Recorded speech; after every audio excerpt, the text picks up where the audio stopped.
Mau kenalan dengan beliau? Mau. Kalau kita berdiri lagi dulu, sekali lagi kita berdiri semua. Ya, kita berdiri. Nah, saya cari dulu mana fotonya peraih pagi Rompes. Ini. Ya. Ya, saya undang dengan hormat peraih pagi Rompes senilai 500 juta. Bapak Haji Muhammad Iqbal.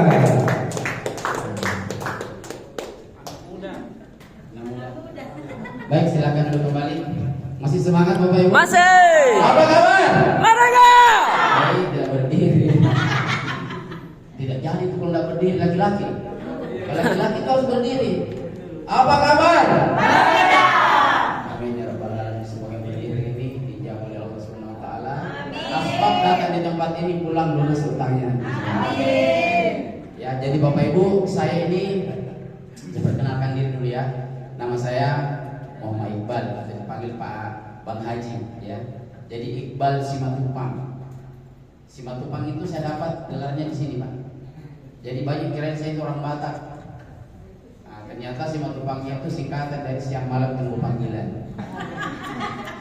Jadi alhamdulillah selama saya di PTBS ini saya menjadi laki-laki panggilan. Panggilan itu apa? Panggilan untuk mengajak orang berhijrah. Ya. Jadi saya bukan orang hebat, biasa saja. Saya hanya seorang mantan tukang kayu. Ya, jadi seorang tukang kayu diundang seperti Bapak Ibu semua. Waktu saya hadir, duduk paling belakang dan istighfar sepanjang waktu. Yang berbicara Ustaz. Saya bilang Ustaz dari mana pula ini mau menipu-nipu? Karena saya pikir wah ini pasti multi level ini. Cari-cari orang yang sukses yang duluan, yang di atas. Yang dibawa nanti pelengkap penderitaan ya. Karena biasanya itu janji-janjinya manis ya, lain di bibir lain di hati. Kalau orang Kudus bilang janji mentale. Jadi saya dulu Bapak Ibu bagus ini karena datang dengan sendirinya duduk sama mendengar. Kalau saya dulu tidak sama sekali tertarik. Lillahi ta'ala saya juga ada di sini karena terpaksa. Saya dijerumuskan oleh seorang leader yang saat ini sudah meraih 1 miliar. Itu tepuk tangan dulu untuk Ibu Hajar Roslinda. Itulah asbab saya dapat pertolongan dari Allah sehingga saya kenal bagaimana berhijrah meninggalkan namanya riba. Jadi singkat ceritanya waktu itu saya dipaksa oleh Jelina terpaksa masuk. Waktu itu produknya cuma satu, penghemat bahan bakar saja. Jadi waktu saya bilang sudah terlanjur, terpaksa karena terlanjur saya pakai produknya. Tapi begitu saya gunakan ternyata hasilnya luar biasa. Nah saya mulai cerita ke keluarga, ternyata banyak sekali yang antri mau bergabung. Saya pikir berarti bagus ini. Nah, kenapa saya ambil keputusan untuk menjalankan bisnis ini, Pak? Karena waktu itu kan ada dua yang saya rasakan. Seorang tukang kayu, makanya penampilannya sesuai ya. Kalau Pak Arfian tadi kan seorang direktur PT ya, jadi sesuai penampilan.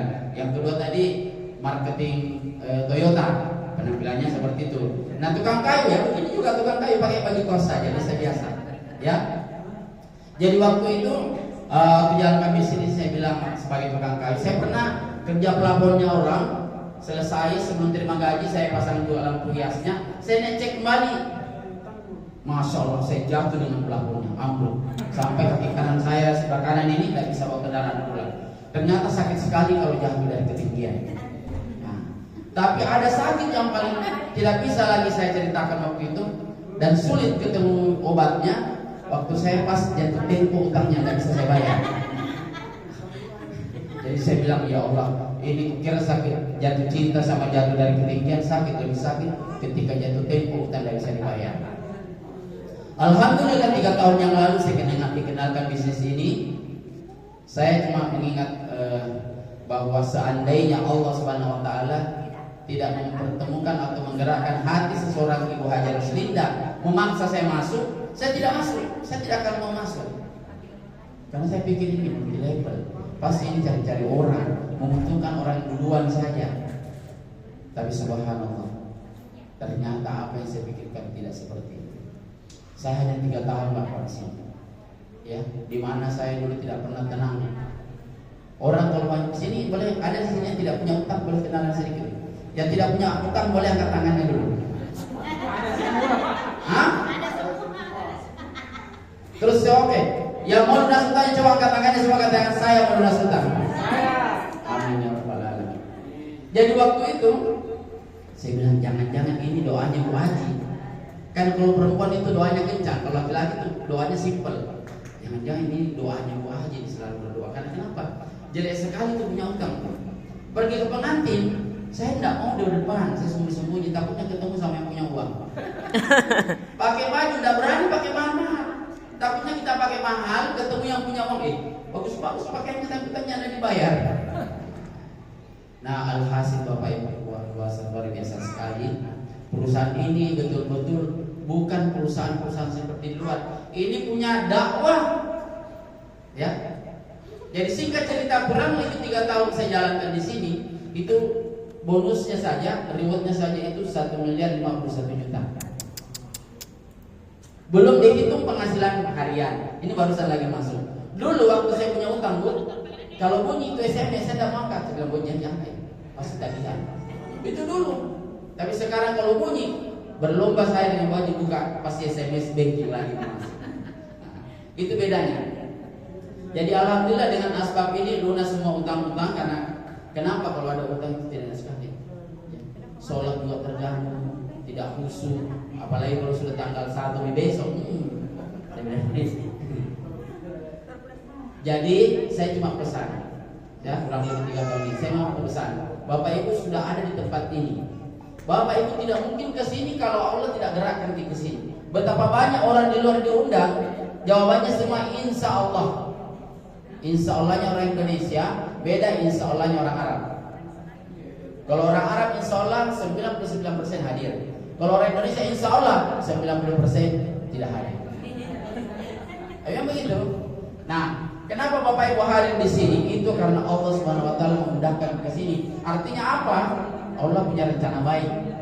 Mungkin Bapak Ibu mau seperti kami seperti mereka hidup tenang, ada penghasilan tambahan. Poinnya di sini adalah apa?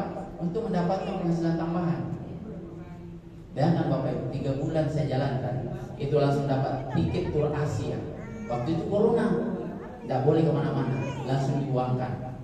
Sekaligus dapat 1 unit motor, sama juga diuangkan, dan 1 unit mobil. Itu 3 bulan pertama, 177 juta. Alhamdulillah lunas utang yang besar.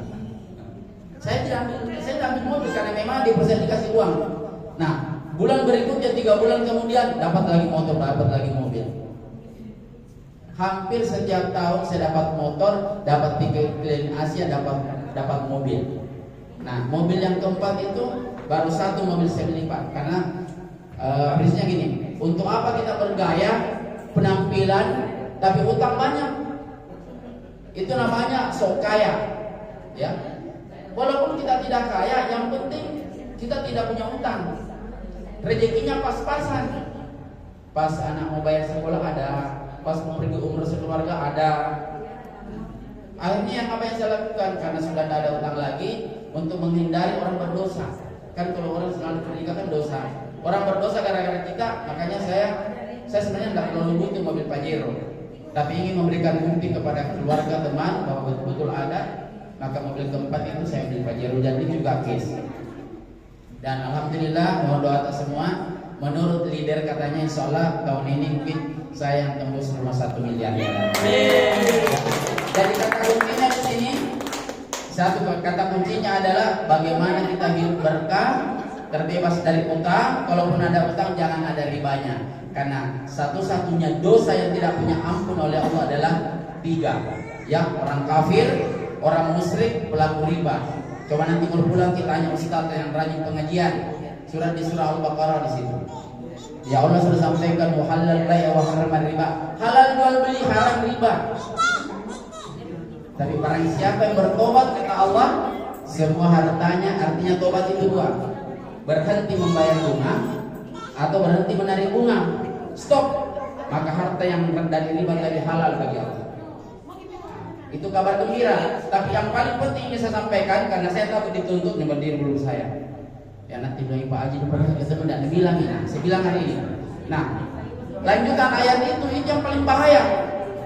Kata Allah Subhanahu wa taala, barang siapa yang kembali melakukan riba atau masih riba lalu meninggal tidak tobat, apa kata Allah? Ulaika hum finnar khalidina fi abad.